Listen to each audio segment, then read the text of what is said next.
जय माताजी। हूँ विशुभा सत्तुभा झाला, कन्वीनर श्री सुरेन्द्रनगर जिला अस्मिता और स्वाभिमान लड़त समिति और त्या सेंट्रल जे अमरी कोर कमिटी में पण मेम्बर छूँ। तो आप सौने बधाने खबर है कि आज लगभग 30 दिवस पहला माननीय श्री रूपालाजीए जे क्षत्रिय समाजनी बेन बेटी माटे जे अभद्र टिप्पणी करेली है, जेना हिसाबे क्षत्रिय समाजनी खूब ज लागणी दुभायेली है।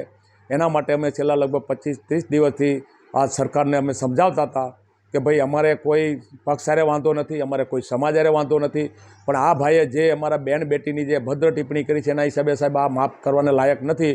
तो तमे मेहरबानी करी तमे आ रूपालाभाईनी टिकिट रद्द करो, चाहे रद्द करीने परिवारने कोईने आपो तो पण अमने वांधो नहीं। तेम छतां आ घमंडी सरकारे साहेब अमारी लागणी अने मागणीने कोई ध्यानमां न लीधुं।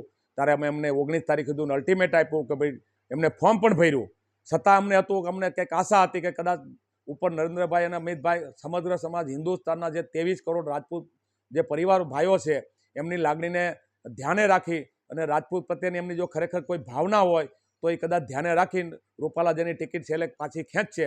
पण 19 तारीखनो अमारो जे भ्रम हतो ए अमारो भ्रम भांगी गयो अने अमने एवुं लागे छे कि राजपूत समाजना वोटनी हवे भाजपने जरूर नथी एवी एनी मानसिकता छे। એટલે અમે અલ્ટિમેટ આપ્યો છે અમને અમે ત્યાં જે મહારેલી કરી રાજકોટની અંદર રતનપરમાં, તો આપને ખ્યાલ છે કે આ તો સત્ય સમાજ તો છે, ડિસિપ્લિન શીશવાળો સમાજ છે। આ સમાજે રાજપૂત દેશને ખૂબ મોટું આપેલું છે, 562 રજવાડા પણ દેશને સમર્પિત કરી દીધા છે। અમે કોઈ દી અમારી માગણી કે અમારા ઓલા માટે અમે આંદોલન નથી કર્યું, પણ આ રૂપાલાભાઈના જે બકવાસથી અમારી જે લાખો બહેનો અને ભાઈઓ જે બધા રોડ પર આવી ગયા છે છેલ્લા આટલા ટાઈમથી, આ 45 ડિગ્રી ટેમ્પરેચરમાં અમારો એક અવાજ છે, પણ છતાંય ભાજપ સરકાર અમારે સાંભળવા માગતી નથી અને ટિકિટ પણ પાછી ન ખોચી। એટલે અમે હવે 23 તારીખથી 19 તારીખ પછી અમારું પાર્ટ 2 આંદોલન ચાલુ કરી દીધું છે કે હવે તો અમે ખુલ્લેઆમ ભાજપ વિરુદ્ધમાં અમે આંદોલન ચાલુ કરશું અને ભાજપને એની જે ઓકાત દેખાડવા માટે એના વિરુદ્ધમાં મતદાન કરી, કારણ કે લોકશાહીની અંદર મેન સત્ર મતદાન છે। તો આ મતદાનની તાકાતથી અમે ભાજપ સરકારને એનું પોતાની ઓકાત દેખાડી અને સાહેબ એને જમીન ઉપર લાવશું, કારણ કે સત્તાન સંપત્તિનો મત છે ને ઘણીવાર માણસને વિવેક બુદ્ધિનું ભાન ભૂલાવે છે અને આ સરકારને જે એનો મદ ચડ્યો છે તો અભિમાન તો રાજા રાવણનું પણ નહોતું રહ્યું। તો તમારું તો અભિમાન ક્યાં છે? તમે તો સામાન્ય માણસ છો। જેમ ધૃતરાજ સાહેબ એના પુત્ર મોંમાં અંધ થઈ ગયો હતો, તો મોદી સાહેબને તો 2 આંખો આપેલી છે, અમિતભાઈને પણ 2 આંખો આપેલી છે, તો એમને કયા કારણથી આટલો બધો પુરુષોત્તમ રૂપાલાનો મોહ છે? તો હવે એમને જો મોહ હોય ને પુરુષોત્તમ રૂપાલાને સાચવવાનો, તો રાજપૂત સમાજની એમને જરૂર ન હોય તો રાજપૂત સમાજને પણ ભાજપની જરૂર નથી। અમારો રાજપૂત સમાજ છેલ્લા 20 વર્ષથી લગભગ 90-95% સમાજ તમને ભાજપ સાથે સાહેબ જોડાયેલો છે અને આ તમને 2 સીટમાંથી આટલી સીટમાં અમારો સિંહ ફાળો છે।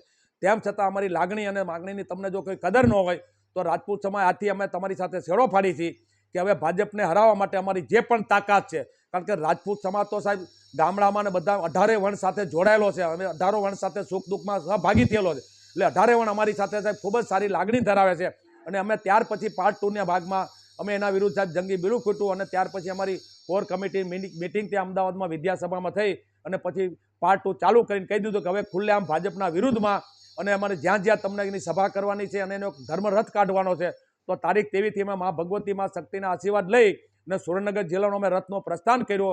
ત્યાંથી પહેલાં ઝીંઝુવાડ આવ્યા અને ત્યાંથી જે દરેક ગામડે ગામડે અમે આવ્યા અને જે 18 વણનો અમને જે સહયોગ ને સપોર્ટ મળ્યો છે અદ્ભુત છે।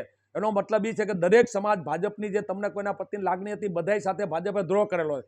બધાનો સાહેબ હિન્દુ સમાજના જેટલી સમાજ છે બધાનો સાહેબ મોહ ભંગ થઈ ગયો છે ભાજપ તરફથી।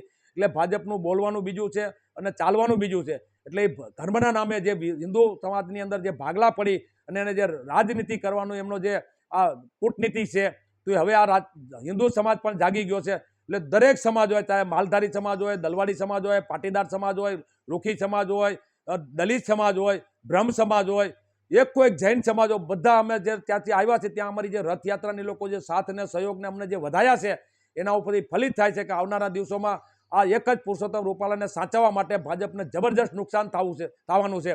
પણ તેમ છતાં હજી અમને સમજાતું નથી કે ભાજપને કયા પ્રકારનો ઘમંડ છે કે હજી પણ પુરુષોત્તમ રૂપાલાને અમે તો એમને જ્યારે સીએમને મળવા ગયા ત્યારે અમે કીધું હતું કે તમે અમને જે 33 કરોડ રાજપૂતોને સમજાવો એના કરતાં તમે પુરુષોત્તમભાઈને સમજાવો અને કદાચ તમે ન કહે તો પુરુષોત્તમભાઈ સ્વબળે તમને એમ કહે કે ભાઈ પક્ષને નુકસાન થાય છે તો મારા પક્ષના હિતમાં પણ હું મારું આ રથ પાછું ખેંચું છું ફોર્મ અને પક્ષને નુકસાન ન થાય હું તમારા પક્ષ પ્રત્યે અને દેશ પ્રત્યે વફાદારી કરું છું।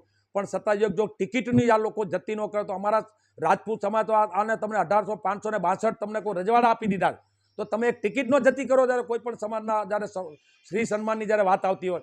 એટલે ટૂંકમાં શ્રી સન્માન તો આ ભાજપનું એક ખાલી પોકળ એક નારા છે. એને કોઈ નારી, કોઈ હિન્દુ સમાજ, કોઈ બહેનો પાસે તમને કહું એમને નથી. અને એક એક સમાજનું સૌથી પહેલાં સુરેન્દ્રનગરમાં બ્રહ્મ સમાજનું એને તમને અપમાન કર્યું છે. જે તમને કહું બ્રાહ્મણની દીકરી હતી, બ્રાહ્મણના વહુ હતા, જૈનની દીકરી હતી, એને પહેલાં ટિકિટ આપી, 10 દિવસ સુધી બધું પ્લાનિંગ કર્યું અને ત્યાંથી બોલાવીને એને જબરજસ્તી સાહેબ એની તમને કોને ટિકિટ રદ કરી અને પછી તમને ટિકિટ આપી. ત્યાં બ્રહ્મ સમાજનું પાટીદાર સમાજના 14 નવલોયા જુવાનને સાહેબ તમે એને ગોળીએ દીધા અને શહીદ કરી દીધા. એટલે એ સમાજ પ્રત્યે તમને નથી. જ્યારે જે સમાજની જરૂર પડે છે એ સમાજનો ઉપયોગ કરી તમે એને ફેંકી દે. ત્યાર પછી રાજપૂત સમાજની પણ આજે એ જ પરિસ્થિતિ છે. એટલે અમારે તો દરેક હિન્દુ સમાજને પણ વિનંતી છે કે આજે એમની જે વાતો છે ને અમિતભાઈને બેનની બધી પોકળ વાતો છે, એમને હિન્દુ સમાજ પ્રત્યે કે સનાતન ધર્મ પ્રત્યે કોઈ પણ જાતનો તમને કોઈ લાગ લગાવ નથી. એમને ફક્ત એમના ખુરશીમાં રસ છે અને આપણા હિન્દુમાં ભાગલા કરીને એમને પોતાની રાજનીતિ સાહેબ સિદ્ધ કરવી છે. તો મારી દરેક 18 વનને તથા હિન્દુ સમાજને મારી નમ્ર વિનંતી છે કે આવા ખરેખર જો ભાજપને આપણે એનું અવકાતનું ભાન નહીં કરાવી તો આવનારા દિવસોમાં આ સમાજ તમને હિન્દુ સમાજનું પણ તમને કોને નહીં માને અને હિન્દુ સમાજની એટલી બધી અધોગતિ થાય છે કે કદાચ અત્યાર સુધીમાં આપણને હિન્દુ સમાજને જે સતી નથી તે એટલી સતી આ પહોંચાડશે. એટલે મારી 18 વનને વિનંતી છે કે આ વખતે તમે મહેરબાની કરી ને જ્યારે સ્ત્રી અસ્મિતા હોય ત્યારે રાજપૂત સમાજની હોય કે કોઈ પણ સમાજની સ્ત્રી હોય તો બધા માટે પૂજનીય હોય. જ્યારે એનું અપમાન જે કોઈ પગ કરતો તો એ ખરેખર વોટ માગવાને હિન્દુ કહેવાને લાયક નથી. તો આ વખતે ખરેખર વધુમાં વધુ તમે ભાજપ વિરુદ્ધમાં તમે મતદાન કરીને એની સામે જે પણ પાર્ટી હોય, ચાહે કોંગ્રેસ હોય, ચાહે આમ આદમી પાર્ટી હોય, એને તમે વોટ આપીને આ ભાજપને તમે જમીન ઉપર લાવશો તો જ આ ભાજપને તમને કહું ને કે ઠેકાણે એનું મત આવશે અને તો જ આ લોકશાહી ટકશે. ન કે જો આવતા વખતે આવ્યા તો લોકશાહી ખતમ કરી નાખશે આ લોકો. કારણ કે આમની માનસિકતા તાનાશાહી છે, દરેક સમાજને દબાવીને રાખવાનો. જો એમનો પટ્ટો પહેરે તો કરોડો રૂપિયાની ભ્રષ્ટાચાર કર્યો તો એને વાંધો નથી, બાકી ભાજપનો પટ્ટો પહેરીને તમારે જે પણ લીલા કરવી તમને છૂટશે. તો આ ટાઈપની માનસિકતા લોકશાહીમાં ન ચાલે. તો આ લોકશાહી માટે જબરજસ્ત ઘાતક તે આ પરિબળ છે. એને હવે આપણે ખરેખર એની અવકાત બતાવવું પડશે તો જ હિન્દુસ્તાનની લોકશાહી અને સનાતન ધર્મ ટકશે. જય માતાજી, જય હિન્દ, જય ભારત.